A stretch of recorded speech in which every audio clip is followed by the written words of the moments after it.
Bonjour et bienvenue sur le plateau de Bonjour chez vous. Je suis très heureuse de vous retrouver aujourd'hui. Notre thème du jour est être conduit par l'Esprit de Dieu au quotidien. Et aujourd'hui, c'est notre invité, le pasteur Marcel Kouamenan, qui va nous apporter la pensée du jour. Et ensuite, il répondra à une question dans Pasteur, j'ai une question. Est-ce biblique de parler au Saint-Esprit? Et nous terminerons avec la rubrique Culture et Médias. Annabelle va nous parler du film Jésus, l'enquête. Voilà, vous connaissez le programme, je vais retrouver les chroniqueurs.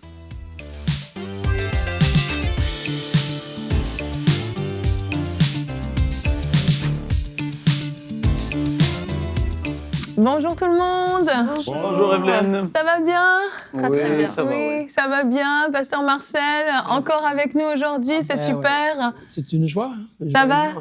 D'être dans cette belle émission. Ça se passe bien pour vous?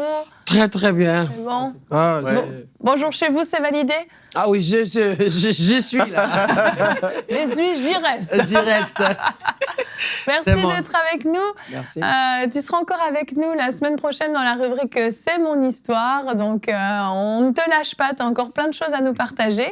Et aujourd'hui, tu vas faire la pensée du jour, comme on l'a dit, et la rubrique Pasteur, j'ai une question. Aujourd'hui, on va parler de l'importance d'être conduit par l'Esprit au quotidien. Et on va en parler tout de suite dans la pensée du jour.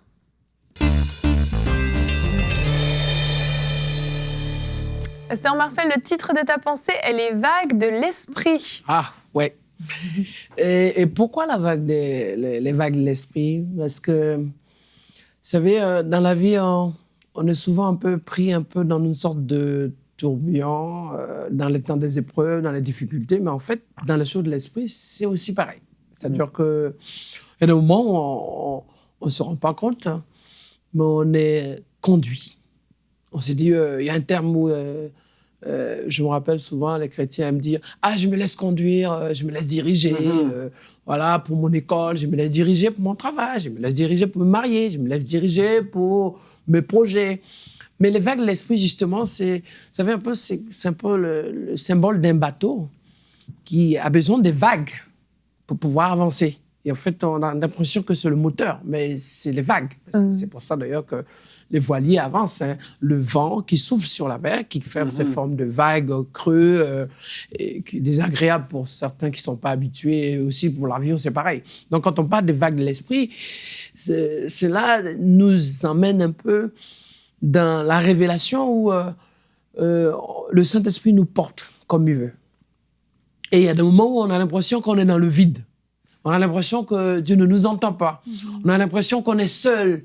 On a l'impression qu'on est abandonné. On a l'impression d'être dans le flou. Mais non. Autant que par moments, on est très hautement élevé par l'Esprit, complètement en montée spirituelle, il y a des moments où on passe dans des temps de creux, où le Saint-Esprit nous apprend l'intimité, nous apprend aussi la proximité de la vie avec Dieu, où on passe dans des temps de jeûne et prière, où aussi on passe dans des temps de recherche de la profondeur, parce que dans le livre des Corinthiens, le Seigneur nous dit que le Saint-Esprit sonde tout jusqu'aux profondeurs de Dieu. Et dans les vagues de l'Esprit, chaque fois que tu montes, c'est ce que Dieu te fait briller pour vivre pour sa gloire. Et chaque fois que tu passes dans le creux de la vague, c'est là où Dieu a besoin que tu t'enracines plus en lui. Et c'est là que les choses de l'Esprit révèlent à l'homme les limites de l'homme, mais l'illimité de Dieu.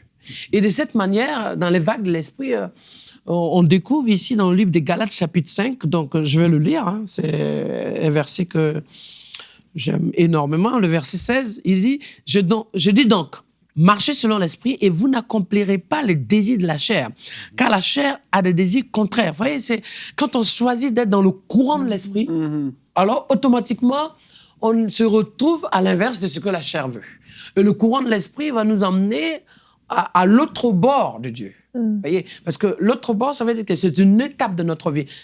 On dit souvent chaque année, oui, cette année, quelque chose va se passer, les gens souhaitent des choses, mais dans le concret, il faut qu'on lâche aussi certaines choses. Parce qu'avec le Saint-Esprit, on ne peut pas continuer à vivre encore avec les choses de la chair. On ne peut pas continuer encore à vivre les mentalités, la culture mondaine. On peut pas continuer encore de porter les mêmes bagages anciens. Parce que quand on dit le Saint-Esprit, dans la définition du Saint-Esprit, il y a saint, il y a l'Esprit. C'est pas seulement le fait de dire j'ai l'Esprit, c'est d'abord le Saint-Esprit. Ça veut dire que les choses du Saint-Esprit nous emmènent dans la sainteté de Dieu, dans les confidences, dans les provisions, surtout dans la grâce, où Dieu nous apprend qu'il ne nous a jamais laissés seuls. Dans le livre de Jean, chapitre 14, le Seigneur dit quoi? Je ne vous laisserai pas. Voilà, je ne vous laisserai pas orphelin, je ne vous laisserai pas à l'orphelinat, je ne vous laisserai pas seul, mais je vous fais venir le Consolateur. Donc le Saint-Esprit est là pour pouvoir nous montrer à quel point on est précieux et important aux yeux de Dieu. Et d'autant plus, sans le Saint-Esprit, on ne peut pas plaire à Dieu. On ne peut pas faire l'œuvre de Dieu. Et de trois, c'est par le Saint-Esprit qu'on a la qualification adéquate pour faire l'œuvre de Dieu. Vous savez, on a besoin d'un bagage professionnel, d'un diplôme. On a besoin carrément d'une connaissance, aussi d'une formation pour devenir médecin, devenir un cadre, ingénieur, informaticien, etc. Mais c'est la même chose. On a besoin du Saint-Esprit pour comprendre les choses de Dieu. Car la Bible dit quoi? Dans le livre de Jean, chapitre 4, Dieu est esprit. Le verset 23-24. Il dit Dieu est esprit. Et ceux qui l'adorent en esprit, en vérité. Et dans le livre de Romains, chapitre 8, la parole de Dieu déclare par la bouche de Paul que l'Esprit de Dieu lui-même rend témoignage à notre esprit que nous sommes enfants de Dieu. Ça montre à quel point c'est le Saint-Esprit qui certifie, qui donne, qui révèle, qui instruit, qui bâtit, qui forge et aussi qui nous donne les dispositions pour pouvoir s'approcher de Dieu. Parce que Dieu est esprit. Donc, quand on parle des vagues de l'esprit, le temps est venu pour que le Saint-Esprit nous emporte et qu'on se laisse entre ses mains, qu'il nous dirige. Même s'il y a des moments où on ne comprend pas en fait ce qui se passe, on a souvent un peu peur, c'est comme ça, on tombe du creux très haut, enfin d'élévation très haut de la pointe. À souvent la chute souvent de la vague, il y a une sorte de creux, de sensation, de l'inconnu. Mais non, il ne faut pas avoir peur. Le Saint-Esprit sait où il nous emmène. Amen. Amen. Vraiment, le Saint-Esprit est fidèle. Il est vraiment fidèle. Ça te fait rire, Pasteur Marcel? Ouais, parce que j'ai une joie immense parce que justement, vous voyez, il y a des moments où on se dit qu'est-ce qui se passe? Et on est bloqué, on est un peu peut-être perdu. Et tout à coup, il y a une joie. Il y a une paix au fond de notre vie. Et ça, c'est le Saint-Esprit. C'est pour ça que ce fou rire un peu, je l'ai vu dans certaines églises qui ont vécu des temps de réveil. Après, c'est vrai qu'il faut avoir beaucoup de discernement parce que les gens se sont laissés à autre chose. Mais j'ai vu où les gens sont entrés dans une joie immense. Et c'est prouvé aussi que être dans la joie, ça crée une disposition du corps, de l'âme et du physique, moralement, et tout, etc. Ça crée une prédisposition de bonne santé. Mais spirituellement, le Saint-Esprit donne cette joie-là. Amen. On est là, souvent on est bloqué, on ne sait pas ce qui se passe. Et à un moment donné, au-delà de tout ce qui peut se passer, tu sens au fond de toi une joie, une paix, une confiance. Et puis tout à coup, c'est le Seigneur, mais voici. Et c'est comme ça qu'on peut devenir un vrai adorateur. Parce que quand on rentre en adoration, notre âme est dans une disposition où le corps n'est plus influencé par ce qu'on vit, par ce qu'on voit, par peut-être les problèmes, mais plutôt notre âme est en disposition d'adoration, de célébration. Et comme nous dit Apocalypse, à Dieu soit la gloire, l'élévation, la magnificence, puissance, honneur, etc. Au siècle des siècles. Amen. Amen. Et c'est une grâce quand même qu'on a d'avoir ce Saint-Esprit qui nous conduit. Et comme tu le dis, les vagues de l'Esprit nous emmènent dans différents endroits et dans différentes circonstances. Et puis parfois, on est tout en haut. Et puis là, comme tu dis, c'est la joie, c'est la paix, c'est glorieux, c'est extraordinaire.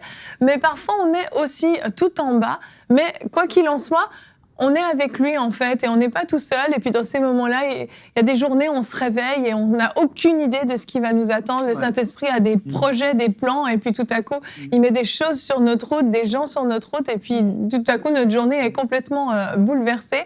Et toi, Pasteur Marcel, t'en parleras dans la rubrique « C'est mon histoire » la semaine prochaine, comment justement tes journées peuvent être parfois très spéciales, comment le Saint-Esprit t'amène à rencontrer des gens où tu t'y attends absolument pas, et puis tout à coup, il y a des circonstances vraiment spéciales qui arrivent. Mais je voudrais qu'on regarde tout de suite notre verset du jour, qui aujourd'hui est dans le psaume 32 au verset 8. « Je t'instruirai et te montrerai la voie que tu dois suivre. Je te conseillerai, j'aurai le regard sur toi. » Quelle grâce! C'est ça, et comme on l'a entendu avec les vagues, quand on a parlé de creux, de haut, ça me rappelle que quand j'étais plus jeune, j'ai fait du bateau. Et en plein milieu de la mer, quand on est dans un creux de vague, on ne parle pas de petites vaguelettes, là. Oui, on parle de vagues. De 5, 6 mètres, 7 mètres, 8 mètres de hauteur. Hein. Et tu étais dans des vagues comme ça? Oui. Ah oui, d'accord. Mais pourquoi tu es allé là?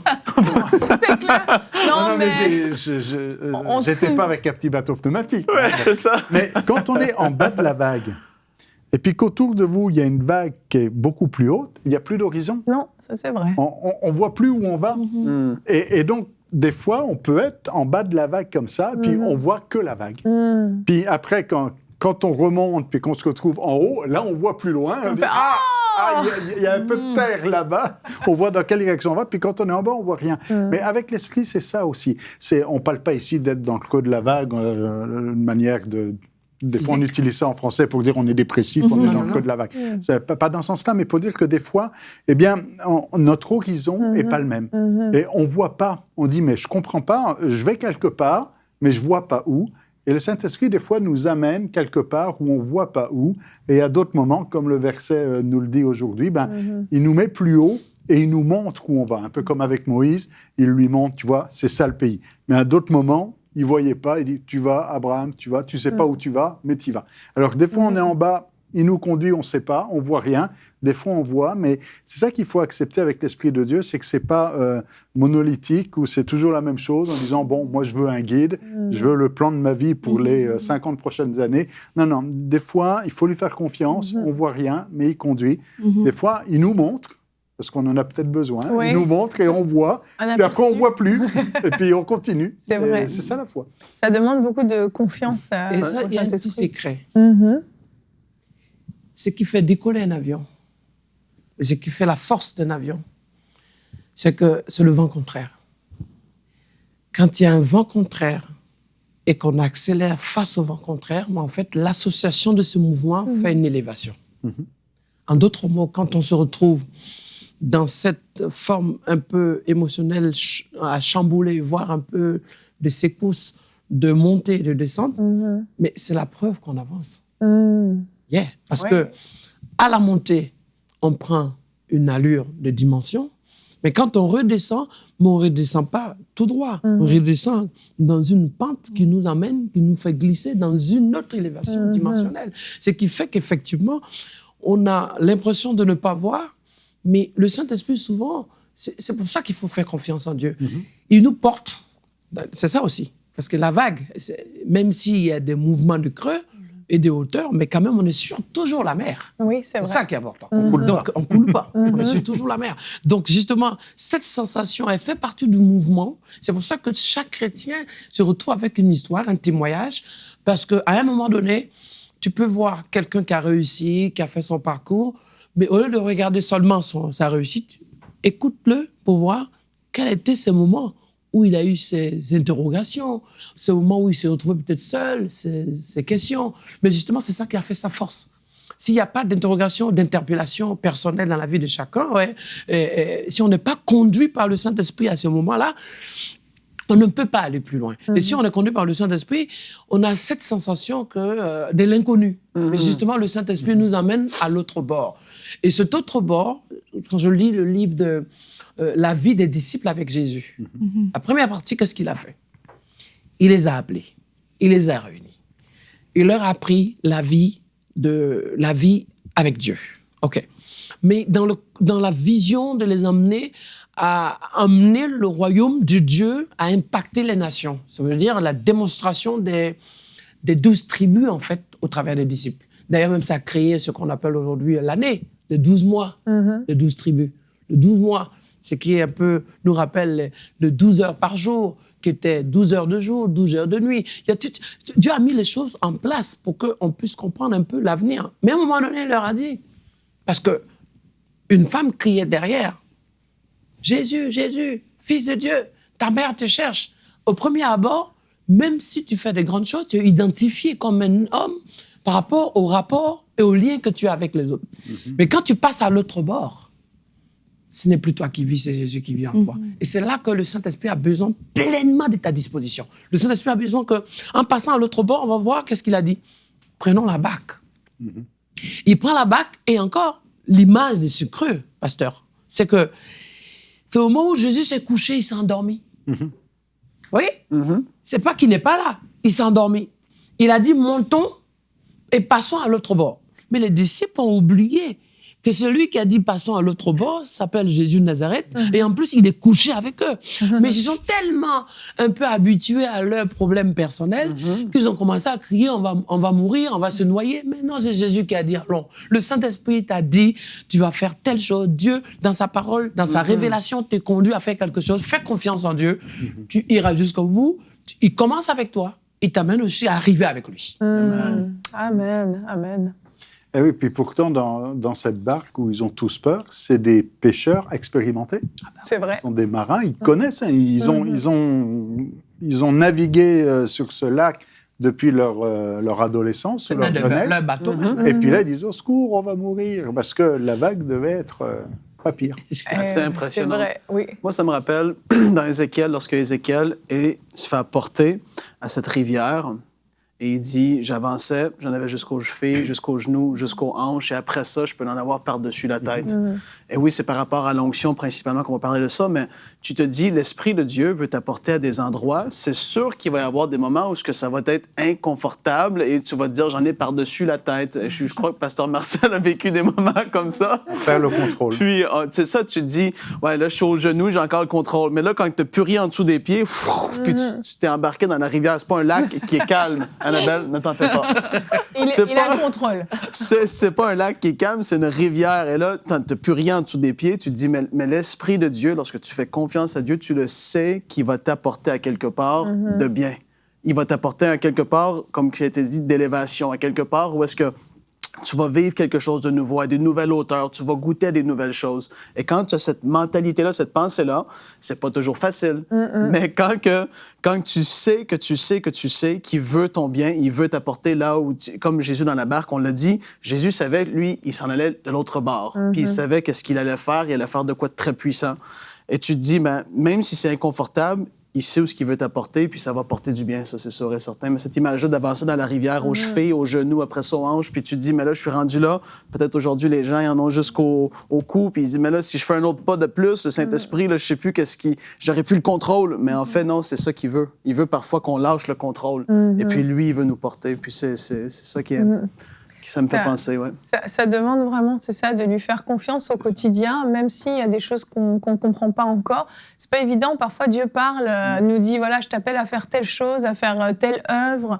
Il nous donne une vision.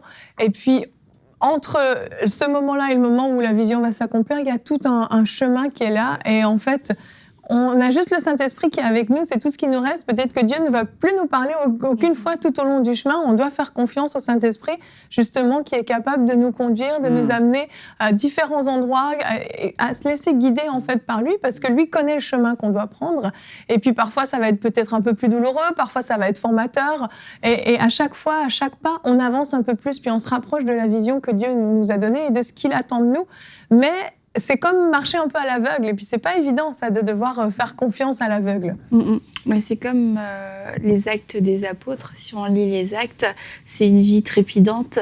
On voit les apôtres se déplacer d'un endroit à l'autre, mais c'est pas parce que c'était des touristes, c'est pas parce que ils voulaient voir du pays, c'est vraiment parce qu'ils étaient conduits par l'Esprit de Dieu pour aller faire des bonnes œuvres qui avaient été préparées d'avance pour eux. Et on lit les actes, on dit c'est formidable, on veut vivre l'Église primitive, mais si chacun de nous, on accepte d'être conduit par l'Esprit de Dieu au quotidien, on va revivre, je crois, les actes, et puis on va se trouver à l'endroit où il faut pour parler du Seigneur, pour pouvoir prier pour une personne, faire des rencontres extraordinaires. On ne sait pas ce que peut enfanter une journée, et il y a des gens, parce que justement ils n'ont pas été conduits par l'Esprit de Dieu, ou ils ont clairement désobéi à l'Esprit de Dieu, quelque chose d'horrible s'est produit ce jour-là, leur vie a basculé, et ils se disent, mince, j'aimerais tellement revenir en arrière, savoir. Et puis à l'inverse, en tant que chrétien, lorsqu'on a l'Esprit de Dieu en nous, on ne sait pas ce qu'une journée peut enfanter, mais en bien. Il y a des choses extraordinaires qui peuvent naître dans une journée. On peut rencontrer son mari, on peut rencontrer sa femme, on peut changer le cours de notre propre vie, le cours de la vie de quelqu'un d'autre. Et c'est pour ça, au quotidien, c'est à ne pas mépriser, parce que notre vie va devenir vraiment le reflet de ce qu'on peut voir d'hommes et de femmes qui ont été dirigés par l'Esprit de Dieu, comme les actes des apôtres. On peut le vivre si tout simplement on se dit, Saint-Esprit, Je vais me laisser conduire par toi aujourd'hui, demain, après-demain. C'est comme tu parlais des Actes des Apôtres, on le lit aujourd'hui et c'est agréable et c'est excitant. Mais pour Paul et Silas, c'était pas agréable et excitant dans la prison. Non, Tu te dis, quand tu vas le voir au J'ai fait exprès ciel... de pas en parler pour... Oui, c'est ça. Mais nous, on le lit et c'est super, mais tu te dis, des fois, c'est ça, ça va, on l'a dit, c'est pas toujours, entre guillemets, facile et agréable. Il y a des temps de persécution, il y a des choses qui vont survenir, mais vraiment, garder les yeux sur lui, il va nous apporter à bon port, vraiment, c'est ça qui est la clé. Hein. Ce qui est important de souligner, c'est le mot quotidien, quand tu le fais, Annabelle, c'est vraiment au quotidien.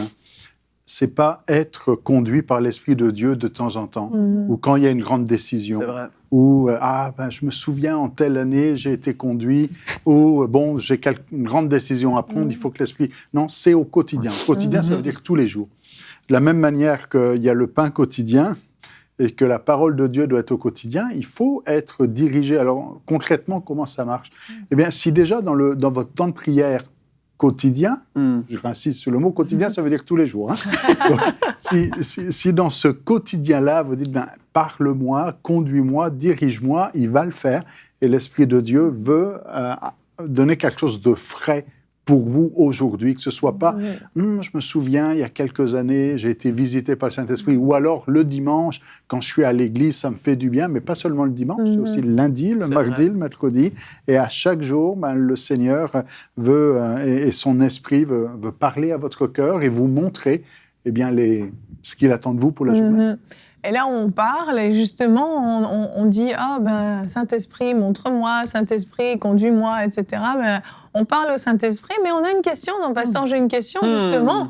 Qui nous dit, je vais vous dire qui nous a posé cette question, c'est Frédéric de France qui nous a demandé « Est-ce biblique de parler au Saint-Esprit ?» La Bible ne dit pas clairement de parler au Saint-Esprit. En tout cas, ne nous demande pas de parler clairement au Saint-Esprit. Pasteur Marcel Kouamenan, est-ce que c'est biblique de parler au Saint-Esprit ou depuis le début de cette émission, nous sommes hérétiques? Je crois qu'il est prêt à répondre. Je crois qu'il est prêt. Frédéric, je dirais, en tout cas, sois béni et que ça vienne te fortifier. Et tu as une belle question, parce qu'en fait, il y a souvent, en fonction de la culture chrétienne, parce qu'il y a aussi une culture chrétienne, ce qu'on appelle un peu une tradition, voire un peu courant, un peu soit évangélique, pentecôtiste, adventiste, la famille d'église, baptiste, enfin, bref. Mais par définition, le fait de terme de parler au Saint-Esprit, en fait, il ne faut pas le symboliser dans une interprétation de langage humain, en fait. Hein. Parce que déjà, le Saint-Esprit, quand on dit le Saint-Esprit, c'est déjà un cadre bien précis. Ça parle des choses concernant la troisième personne de Dieu. Okay. On peut parler au Saint-Esprit. Pourquoi? Parce que si le Saint-Esprit, lui, peut nous parler, alors, et c'est pas parce qu'on parle à haute voix que le Saint-Esprit nous entend. Le Saint-Esprit habite en nous. Le Saint-Esprit, nous sommes le temple du Saint-Esprit. Donc, parler au Saint-Esprit, c'est pas dans un langage verbal, comme je vous parle pour que vous m'entendiez. Le Saint-Esprit n'a pas besoin de ça. Ça veut dire simplement, c'est de dialoguer, c'est de communiquer. Ça veut dire de disposer sa vie à Dieu et de pouvoir aussi laisser le Saint-Esprit nous forger comme il veut et à un moment donné, de dire, oui, Seigneur, j'accepte. Et quand tu parles à Dieu, en fait, celui qui fait le transport de ton message jusqu'à Dieu, c'est le Saint-Esprit.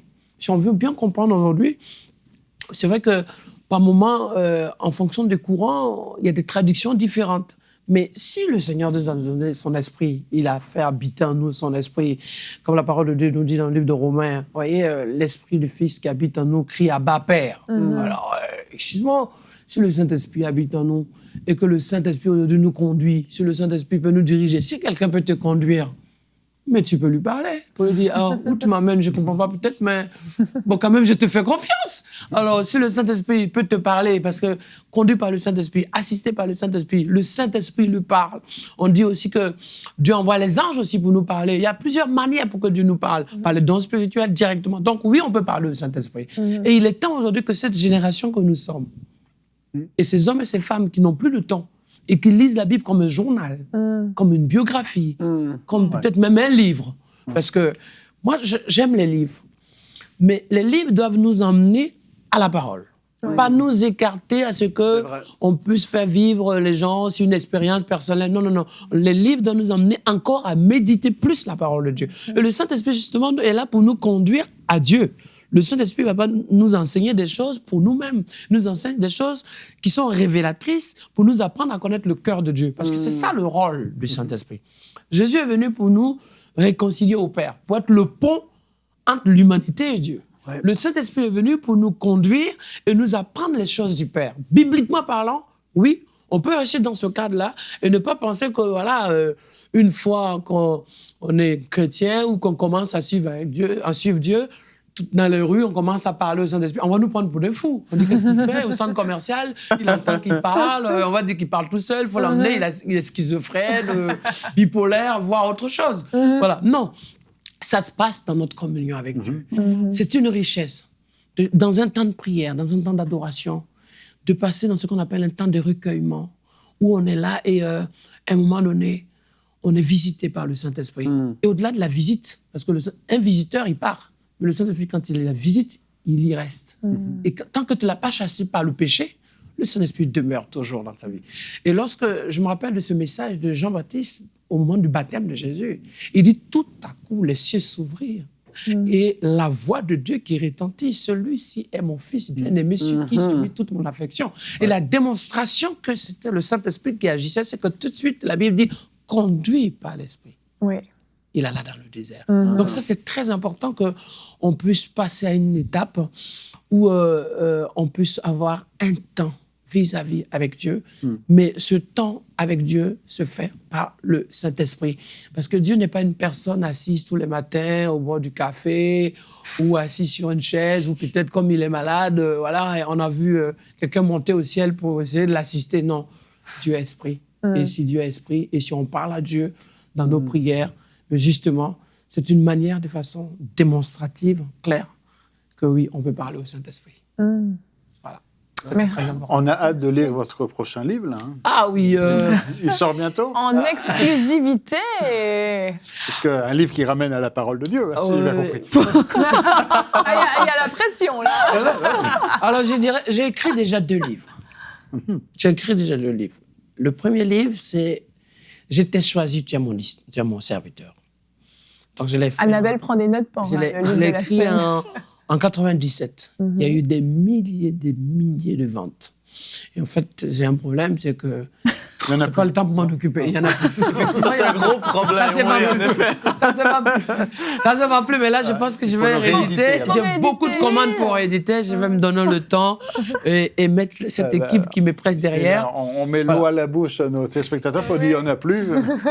Et deuxième livre, je l'ai fait en 2011. Et le thème, c'est « Dieu lève une armée ». Voilà. Et lui, il est encore disponible. Il est encore disponible. Là, il n'y en a plus aussi.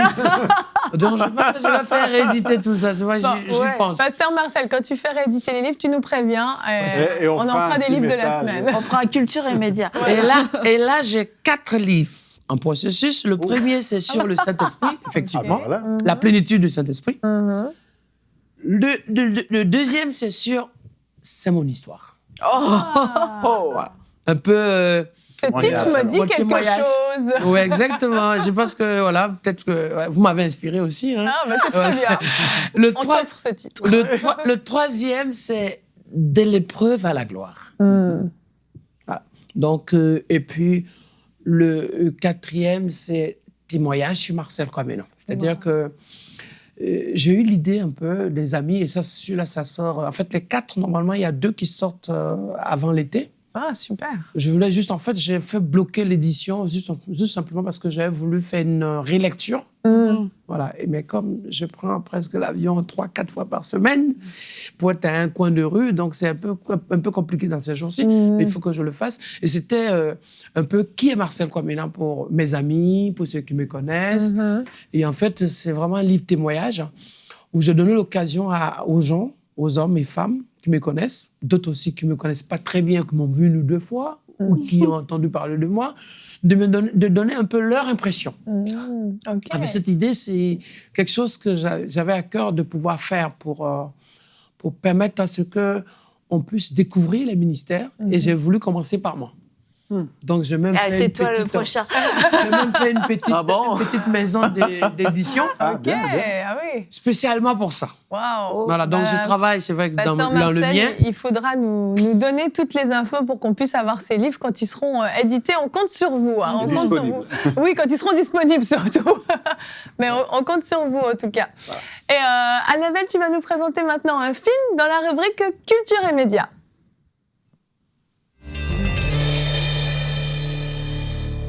Annabelle, aujourd'hui, le film que tu nous présentes est Jésus l'enquête, qui est sorti au cinéma en France il y a quelques semaines, à peu près, peut-être un mois maintenant, un peu plus, en tout cas. Un peu moins. Un peu moins, bon. Oui, Jésus l'enquête, un vrai film. Quand je dis un vrai film, c'est le film hollywoodien. C'est super beau, super bien filmé, super scénario. Et donc, j'espère que vous êtes déjà allés le voir et que vous allez être d'accord avec tout ce que je vais dire après. Mais on peut peut-être déjà regarder la bande-annonce du film. Et si quelqu'un voulait faire une enquête sur la religion chrétienne, par où tu commencerais? Toute la foi chrétienne repose sur la résurrection de Jésus. Si ça ne tient plus, le château de cartes s'effondre. Tu veux vraiment me donner ce flingue? Je suis certain que t'arriveras pas à appuyer sur la gâchette. J'ai passé toute ma carrière de journaliste à couvrir la vérité. Jusqu'au jour où ma femme m'a présenté le plus grand scoop de ma vie. Je veux pas perdre ma femme et mes enfants à cause d'une espèce de chose qui échappe à toute raison. Ce qui m'est arrivé par la suite a changé ma vie. À tout jamais. Comment peut-on parler de preuves historiques à propos de la résurrection? Les évangiles sont bourrés de contradictions. Concernant la tombe vide, Sa réalité s'appuie sur des preuves. N'est-ce pas des preuves que vous cherchez? nous fondons tous nos vies sur quelque chose. La question est, sur quoi? Bien que j'aurais été enchantée de soutenir un frère en scepticisme, ce que vous évoquez est tout à fait impossible. Est-il possible que Jésus ait survécu au fait d'être cloué sur la croix? Il n'y a jamais eu de preuve de survie d'un homme après une crucifixion. C'est pas parce que j'écris quelque chose et que je le planque dans une grotte que cela en fait une vérité. Je ressens quelque chose qui est peut-être plus réel que tout ce que j'ai jamais ressenti dans ma vie. Je prierai pour vous. Vous cherchez vraiment à connaître la vérité ou votre opinion est déjà faite à propos de la réalité des faits? Arrête de m'accuser, moi, et l'Église, et Dieu, et fais ton job.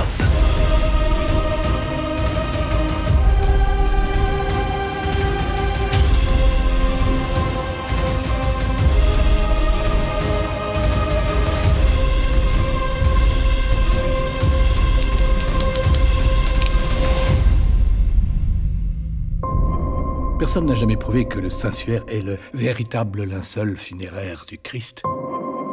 Mais chaque fois que quelqu'un le regarde dans les yeux pour la première fois, le Galiléen entend soudainement une réalité humaine.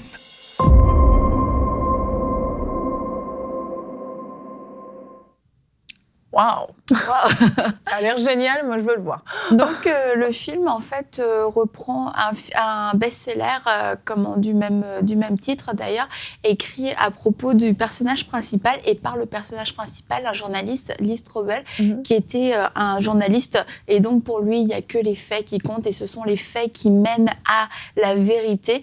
Et en fait, comme on l'a vu dans la bande-annonce, sa femme découvre Jésus et lui ça le dépasse. Et en fait, il part dans une quête de faire en sorte de lui montrer que la résurrection était impossible et que ça mettrait absolument tout par terre. Et c'est vraiment un athée pur, ce journaliste. Il fait toute une enquête. Et ce qui est intéressant, c'est qu'il soulève des points que beaucoup de gens, finalement, soulèvent quand on parle de Dieu. Oui, mais est-ce que ça, c'est possible? Comment est-ce qu'on peut prouver ça? On a vu les évangiles, il y a des différences, etc. Et les réponses sont extrêmement bien apportées. Ça mêle à la fois des faits historiques, c'est vraiment très, très bien fait, très, très bien monté. Et c'est très intéressant à regarder, autant pour nous en tant que chrétiens, mais c'est vraiment super pour des inconvertis. Vraiment, c'est un film qui, je crois, peut amener des gens à faire tomber tous les raisonnements, tous les mensonges, les questions un petit peu nébuleuses qu'on peut se poser. Ça les fait tomber, ça fait tomber tous les arguments athées, finalement, un par un, et ça nous met face à un choix, finalement. La vérité, on a juste un choix face à cette vérité. Donc, c'était vraiment un très beau film. Moi, je l'ai vu avec ma fille qui a 12 ans, ça s'est très bien passé. Elle a beaucoup aimé, même elle, ça lui a beaucoup parlé. Donc c'est un film qu'on peut regarder en famille. Et je voulais aussi, concernant le film, parler de sa distribution en France. Alors bon, peut-être que tout le monde n'est pas aussi innocent que moi, mais moi, je pensais que c'était les Américains qui s'étaient dit « Ah, c'est super, on a des films qui parlent de Dieu, on va les faire passer dans la francophonie. » Mais en fait, non, ça se passe pas exactement comme ça. Donc c'est un film qui a été distribué aux États-Unis par Pureflix et en France qui a été distribué par Sage Distribution. Et on a présenté dans cette rubrique « Dieu n'est pas mort » et c'était aussi Sage Distribution qui a fait en sorte que ces films puissent être diffusés dans les salles de cinéma en France. Et je trouve que c'est vraiment une super initiative. On voit pour Jésus l'enquête, ils ont mis des grandes affiches dans les kiosques parisiens. Donc c'est génial, tu te promènes à Paris, Jésus l'enquête, c'est cool, tu vois le nom de Jésus un peu partout dans la ville. Et c'est eux qui font en sorte donc que ces films-là puissent être diffusés dans des salles de cinéma, qu'il puisse y avoir toute une communication qui est faite autour de ce film. Et j'aimerais préciser que, en fait, tout se joue la première semaine de sortie. Lorsque le film sort en salle, il faut se mobiliser la première semaine pour aller le voir parce que dès sa sortie, il y a comme une évaluation qui est faite sur le nombre d'entrées et si le nombre d'entrées n'est pas satisfaisant, c'est un film qui va être retiré en fait, puisque on sait que l'industrie du cinéma, ça marche c'est pour comme l'argent. ça. Et donc, en tant que chrétien, je pense que c'est bien de se mobiliser lorsqu'il y a des films chrétiens qui sortent parce qu'il y a des gens comme Sage Distribution qui se donnent vraiment la peine de faire en sorte que toutes ces ressources puissent venir en France, soient traduites et bien traduites. C'est ça, bien parce qu'ils s'occupent du doublage et de la distribution. Oui, pas juste tout. Donc c'est quand Non, même c'était pas une bonté des Américains, en fait. C'est pas vraiment. C'est vraiment un groupe français qui s'occupe de faire ça de A à Z. Certaine, okay, à 100%. Elle est entrée en contact avec eux. Elle est certaine. Et puis vraiment, c'est comme c'est un appel quoi pour eux. Et donc la première semaine, mobilisons-nous. C'est comme quasiment un vote, je dirais. Oui. C'est pour dire il y a une présence chrétienne. Il y a des gens qui veulent voir ce genre de choses. Il y a des gens qui sont intéressés et on existe. L'Église existe. Il y a des choses pires que ça en tant que chrétien pour prouver qu'on existe que d'aller au cinéma. Donc aller au cinéma, c'est pas si horrible que ça. Et d'y aller, de faire des sorties en église, groupe de jeunes, etc. On a longtemps soupiré après ce genre de choses. Ça arrive aujourd'hui. Faut pas laisser passer cette occasion. Oh, je le verrai plus tard ou je le regarderai en streaming sur Internet. Non, ça coûte de l'argent à ces gens-là de faire venir ces films en France. Donc on peut payer un ticket de cinéma, on peut le faire en église, inviter un ami, inviter un collègue, etc. C'est une super sortie. Les gens vont voir toutes sortes de choses au cinéma et c'est un film dont on peut absolument ne pas avoir honte. Et je pense qu'on n'a plus le temps, mais vous pouvez aller sur la page. On pourra la mettre aussi sur la page Facebook. Vous pouvez aller sur Bonjour chez vous. Je sais pas pourquoi tu me regardes. Vous pouvez aller sur la page de Sage Distribution. Ils ont une page Facebook et vous pourrez voir l'avant-première aussi de Jésus l'enquête. Il y avait plus de 700 personnes à Paris qui sont venues. Donc c'est vraiment super, ça bouge. Et il faut continuer de faire le buzz quand il y a des choses comme ça qui se passent parce que franchement, on l'a voulu. Aujourd'hui, on l'a. Ces personnes se sont mobilisées et c'est vraiment un très, très beau film que je recommande. Donc s'il est encore dans un cinéma proche de chez vous, allez le voir. Et puis sinon, rattrapez-vous avec le DVD. Mais ne le regardez pas de façon illégale sur Internet. Un chrétien ne regarde pas de façon illégale. Oui. C'est bizarre, ça. Ce serait bien. Mais c'est ça, c'est important de se souvenir que c'est la première semaine au cinéma. Je vais marteler un petit peu cette information, mais on peut se dire on attendra. Parce que moi, honnêtement, là, je me disais, mais il se passe quoi? C'est étonnant, il y a des films chrétiens qui passent au cinéma en France, c'est nouveau, ça n'arrivait pas. Et je me disais, c'est génial, c'est pas les Américains, il y a des gens vraiment qui payent le prix derrière, c'est ça, c'est cher, c'est une distribution. Et ça vaut vraiment la peine de savoir ce qu'il y a derrière pour qu'on puisse soutenir ce genre d'œuvre. Merci à vous tous, Pasteur Marcel Comenon, merci d'être venu sur le plateau de Bonjour chez vous. On se retrouve la semaine prochaine dans la rubrique C'est mon histoire. Yes. Et puis nous, on se retrouve demain pour parler du brisement, le brisement qui propulse dans ta destinée. Et nous aurons la rubrique C'est mon histoire avec le pasteur Marcel Bongou qui nous a raconté son histoire. Bonjour chez vous.